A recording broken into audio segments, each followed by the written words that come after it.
I come to realize that as first generation parents, we are just as underserved as first gen students. And the reason why I'm saying this is because perhaps our generation, we probably just made it through to get to college, and we probably had the resources, we probably have not. But for those of us that didn't, just like me, we probably don't understand what it's like to apply to college, especially in today's super highly competitive landscape.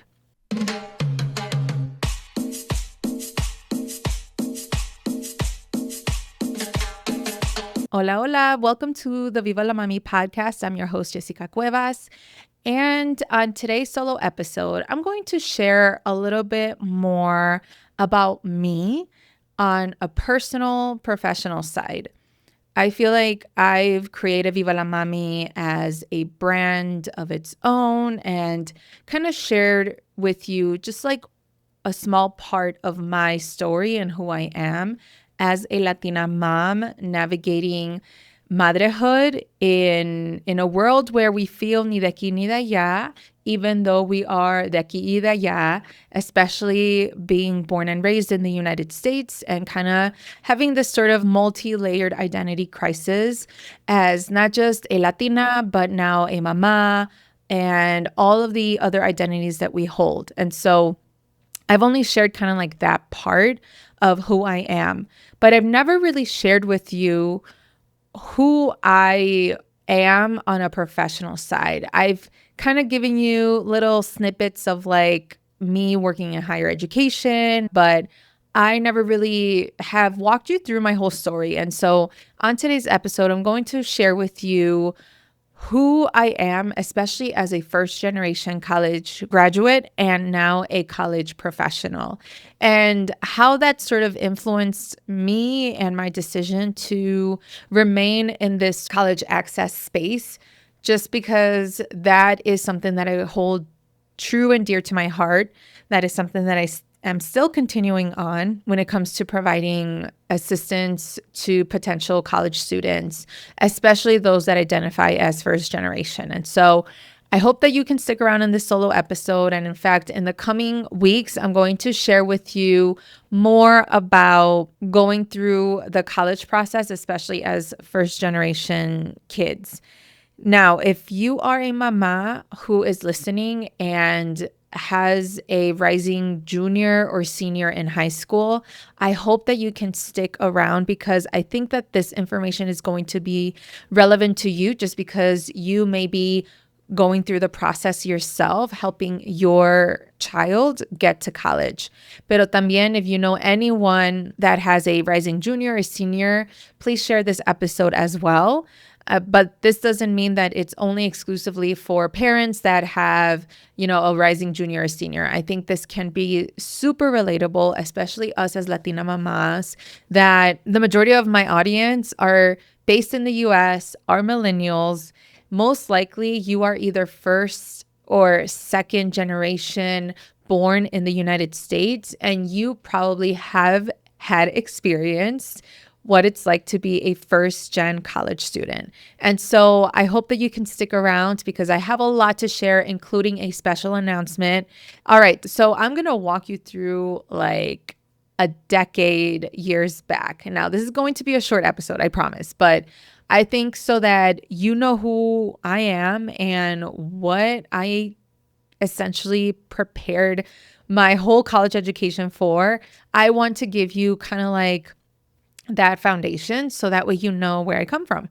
I am not just like the first daughter in my family, right? I'm not just like the firstborn, but I'm also the first to go to college in my family. And in fact, I feel like I have always been put on a pedestal. I'm sure that many of you who are first gen can totally relate, just because we have to adhere to this like sort of standard that is almost like ingrained in you growing up, que eres la primera to do this, que that you have to be a good example for everyone else behind you. And for me, it wasn't just my two sisters, my siblings, but it was also like my cousins, and I'm the first cousin. So you could already imagine like that kind of pressure that is almost set on you, and that sort of expectation that you grew up with, and being, the perfect Mexican daughter, literally. And I'm referencing this Erika Sanchez's book. If you haven't read it, please do so.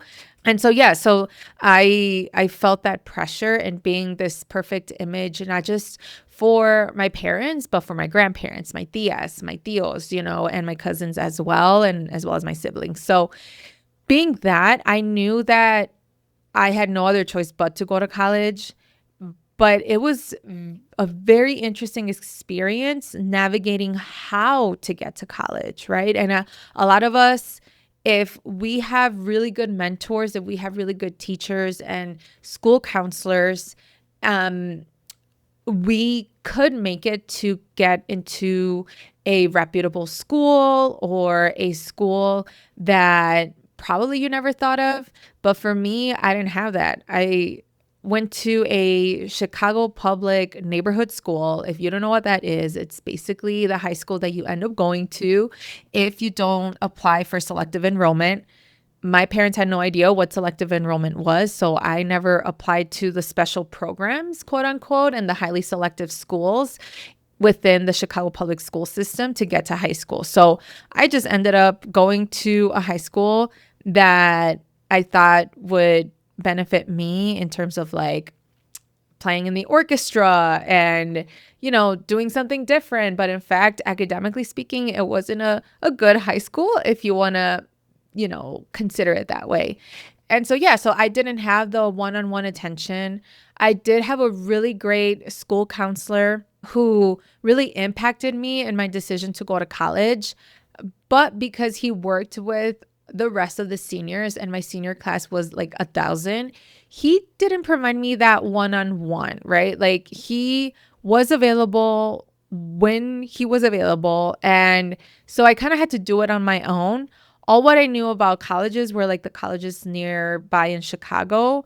And I remember, watching movies, and I'd be like, oh, wow, like those people stay on a campus, and that's cool. Like, they sleep in a room. It's almost like a hotel. And so I never got to really have a full understanding of like what college can do to you, right? It's almost me understanding that college is for you to get an education and you to have kind of like this different experience than your family, but not what college can bring to you and your kind of like trajectory of your life. And so the reason why I'm saying that is because that really impacted me in terms of like not understanding that there's a lot of options.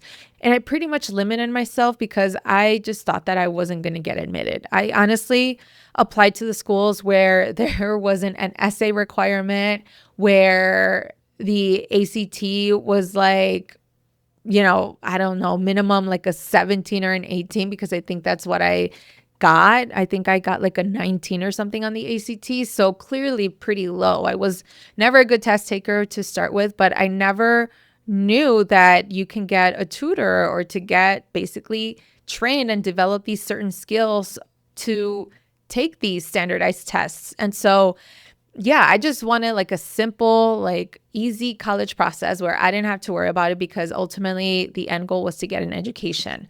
But I didn't know like how much within your college experience was going to really develop and influence your life. College is so pivotal in your development, in your social life, in your leadership, in not just academics, but it kind of transforms you. And I didn't know that. So I just decided to go to a small private liberal arts school that was like 10 minutes away from my house. It was a commute. I decided to be a commuter. And it wasn't until orientation, where, of course, during orientation, you stay at the campus and you get to experience just a little snippet of what student life would be like. And I was like, oh my gosh, I want to live on a campus. This looks so cool. And I had asked the Office of Residence Life if there's any way that I can live on campus. And they're like, yeah, but the type of financial aid will change. And if you were to stay on campus, this is how much you would have to pay. And basically, if I would commute, I think I think I didn't even pay anything out of pocket because everything was covered. And so I didn't want to put that deficit on my parents. I do remember telling my mom, like, oh, I want to live on campus and everything. But she was like, it doesn't make sense for you to live on campus when you're 10 minutes away. And that also made sense, right? Like, you're literally 10 minutes away from the school. So I was like, okay, fine. And so I went through the first year, and honestly, part of me felt like I wanted to have the full college experience.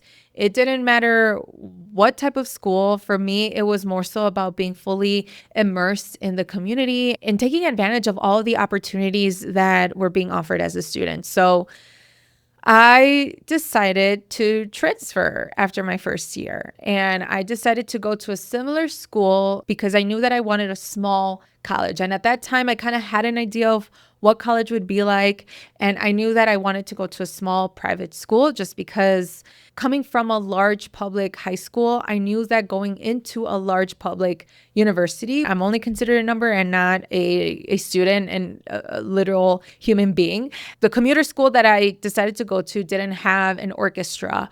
And throughout my whole 4 years of high school, I was in an orchestra where I played the violin, and I really missed being a part of that kind of group. And so I knew that transferring into a small private school, I wanted to go to a school where they had an orchestra. It didn't matter if it was like a conservatory or, something chill. Like, I just knew that I wanted to continue on with playing. And so I finally found the school, which was 4 hours away from Chicago. It was still in Illinois, but it was far away for me to first live on campus and for me not to keep coming back home. And I knew that it was a good balance between not being too far away where I didn't have to like fly. I could literally drive or get carpooled or whatever, or there was a train route that picked me up from the nearest city to, Chicago. So I was like, okay, I'm gonna give it a try. And I visited. It was literally in the middle of nowhere. I just, now that I look back, I was like, why did I choose this school? Because, I'm a city girl and I love the city, and I decided to go to a school that was completely removed from an urban environment. It was super rural. Like, there wasn't even a Walmart, y'all. Like, there were definitely more bars than like restaurants. So it was literally middle of nowhere in rural Western Illinois. So it was different, but I was up for the challenge and I was like, yeah, I think I want to go here. And honestly, I had a good experience in terms of my development, my social skills, and, kind of understanding how to manage your time. And so I really felt like I got the skill sets that I needed to succeed in the future, right? So not only was I in the school's orchestra, but I was in a sorority. I was in different leadership groups. I was an admissions tour guide. And through that experience, I was kind of intrigued with working in an admissions office. And so my major was Spanish education. So I wanted to be a bilingual teacher, like literally in the classroom. But after 3 practicums, I was like, this isn't for me. I remember taking a math class and it was so intensive because even though I always wanted to teach high school, I had to get a K certification in order for me to be a bilingual teacher. And so that elementary math class was basically the one that I was like, no, this isn't for me. And after taking a couple practicums too, I was like, ooh, I don't know if I want to be a teacher. I kind of want to do something behind the scenes, something where I still get to work within the education environment, but not necessarily be the one teaching. And so when I talked about that with, I would consider her a mentor. She was the one who helped me transfer into the school. I was like, Yeah, I don't know what I should do. She was like, you should try admissions. I think you would be good at it because you're already a tour guide. Like, I've seen you. And I was like, well, is that a job? And she was like, yeah. And she was like, there's this other world of higher education that you can work for. And I literally thought that education was literally just like K through 12. And I was like, oh yeah, duh. Like, higher ed does exist. So my senior year, I decided to take an internship at the admissions office and kind of get a little glimpse of what that would be like. So that way I can be prepared and go to the workforce to go into admissions. So if you ever meet an admissions person and you ask them, like, what brought you to work in college admissions, they're most likely going to say, I never knew that I can work in admissions. Or they would say, like, oh, admissions brought me and I kind of did this. And I thought that admissions would be something that I can do for 3 years and then move on. And while that is true for the most part, for me, I knew that I wanted to be an admissions counselor. I was that Andy Bernard from The Office that really wanted to represent, not just their alma mater, but just work in an admissions office and be sort of like that ambassador of like, the university. Once I was ready to graduate, I was looking for me to work back home in the Chicago area. And I landed a job at a similar college, a small private 4-year liberal arts college located in the suburbs of Chicago. And that was the best job that I ever had. It set a great foundation for me to be immersed into this professional world that I never thought it existed. While my mom did work in an office in downtown Chicago as a claims processor for a very reputable health insurance company, she was very back end, right? Like very administrative back end, like just processing data and that's it. And for me, like going into this role, not only was I doing administrative tasks, but I was also like the front and center person to work directly with students, especially prospective students. I traveled, I visited a ton of high schools across the state of Illinois, and that really helped me have like a great foundation to have a better understanding of college admissions. And 3 years after that, my husband and I decided to buy a condo in the city because back then we lived in the suburbs. And so we decided to, I decided to look for other job opportunities. And then I went on to work for Loyola University Chicago, which is my alma mater. And that's where I got my master's from. I started to be involved through a professional organization called the Illinois Association for College Admission Counseling, which is like an affiliate of NACAC, which is the National Association for College Admission Counseling. I started to kind of create my own brand, and I started to, be involved, and people kind of started to recognize me. And through that, I then went into another role as a regional admissions counselor. So I would represent a university that is based outside of the Chicago area. This was in Decatur, Illinois. It's Millikan University, a very great fine arts institution. And I decided to work for them, but I would be regionally based in Chicago back home. This was my literally first remote type of experience. And then a couple years later, I worked for the University of Illinois at Urbana-Champaign, similar thing where I was a regional representative. And so I was already like, years into my role that I was like, okay, I want something different. Like I'm doing the same thing, talking to students, traveling. And at that time, we wanted to start having a family. And I was like, well, I don't know if traveling would be good for me and my mental health and trying to take care of myself and trying to have a family. And so I decided to go into college counseling. And that is kind of like when people say like, oh, they went to the other side of the desk, like literally you go to the other side of the desk where you're not being the admissions rep working for the university. You are now being the counselor and working in K-12, right? And helping them choose like what institutions they want to go apply to or attend or what have you. And so I decided to do that just because I felt that I had enough under my belt to have an understanding of higher education and college admissions and understanding just different types of institutions. So I then worked at a high school in Chicago, had a fantastic experience. It was a private school. 100% of the students are Latinos, mostly Mexican, and first generation. So this was a type of student population that I really wanted to focus on and nurture and have a, great experience with them. But at that time, my husband and I moved back to the suburbs, and it was like a 1 hour commute for me to get to the high school in Chicago. Okay. And at that time, I had my firstborn, Diego, and he was a baby. And I went through this horrible depression of, I literally have intrusive thoughts that I wasn't going to make it home after commuting from school. And it really affected my mental health.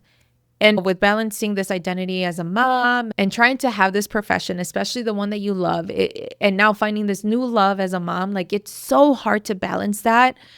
And I decided to leave that job. And I don't know, like I thought that it wasn't for me because I felt like I couldn't be my 100% in front of these students. And I also couldn't be my 100% in front of my kid, like I wasn't there with him. And so it just, I decided to leave after the first year of working for that high school. I decided not to work, but I kind of wanted to still be connected to like the college counseling, higher education landscape. And so I decided to work part-time at a non-for-profit that is mostly focused on helping students get to college. It's exclusively for first generation, low income students from the city of Chicago. So I worked with students across the city from different high schools, different levels of their academic kind of like pursuits. And so it really gave me a full range of like the possibilities of these students getting into different types of colleges and universities. And I was working there for 3 years as a part-time college counselor. But right before we decided to move to Mexico, they notified us that the part-time positions were going to be terminated. They were only looking for full-time counselors, and they offered me the full-time position. But because at that time we had already made plans to move here to Mexico, I was like, actually, I can't. So unfortunately, I had to let that go. Once we moved to Mexico, I applied for a part-time application reviewer position with the University of Illinois. And that really gave me an understanding of like what's the current trend of higher ed, especially within this university, which is one of the most competitive universities if you want to go into engineering. So last fall, I was reviewing applications kind of part-time. And now I started with a college consulting firm that helps students get into college. And so it's been a mix of everything really, but basically with the intention of continuing on with this work. I know that I gave you like a whole spiel about my career, but I kind of wanted to share you that just so that you know where I've come from and where I want to go from here.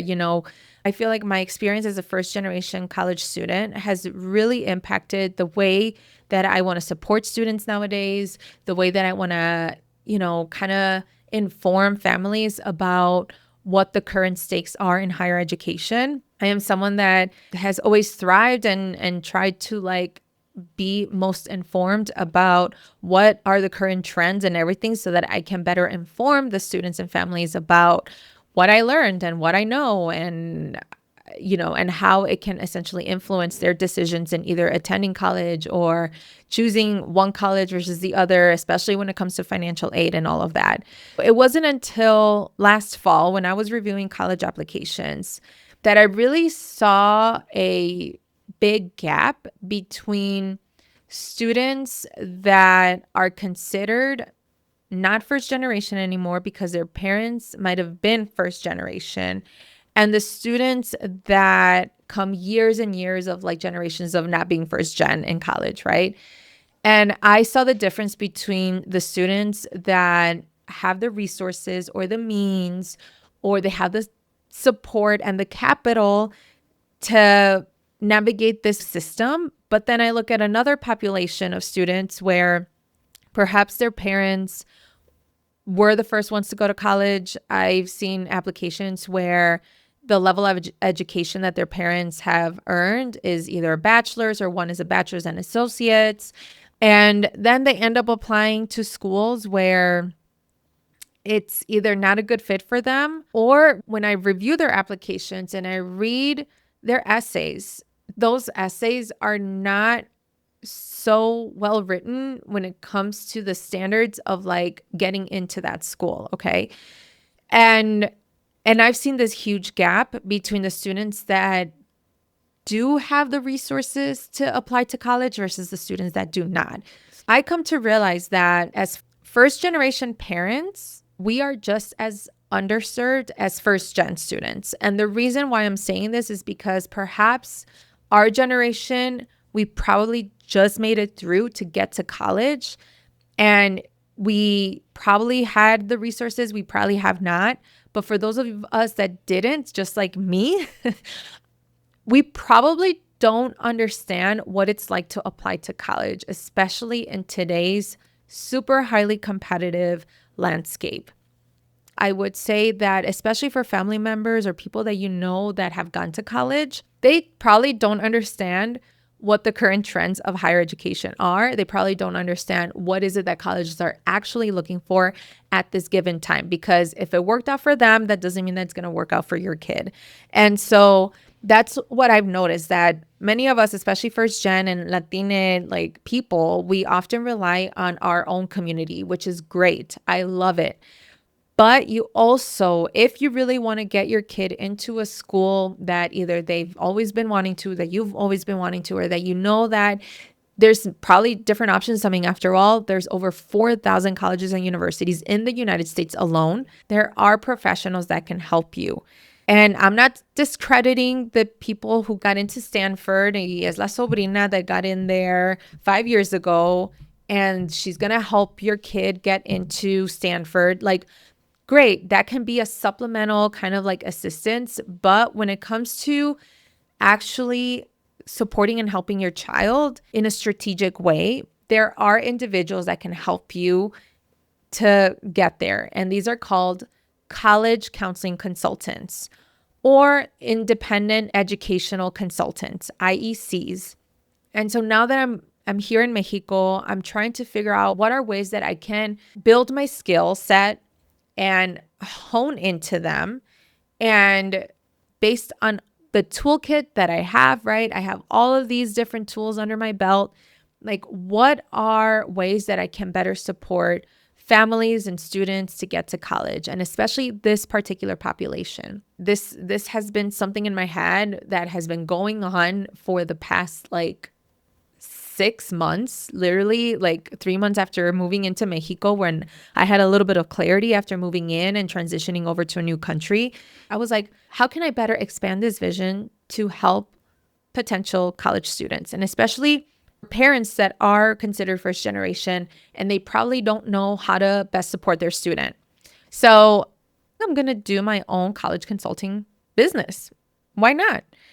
And so I know that this is pretty off track from like Viva la Mami and motherhood, but as a mom myself, I know that I want the best for my kids. I know that if I have someone who is very knowledgeable about college admissions and college counseling, like, I would love to learn more about this. And so that's why I'm sharing this to you through this platform. And so I'm very excited to announce that I will be having a new business, and that is called Avila College Consulting.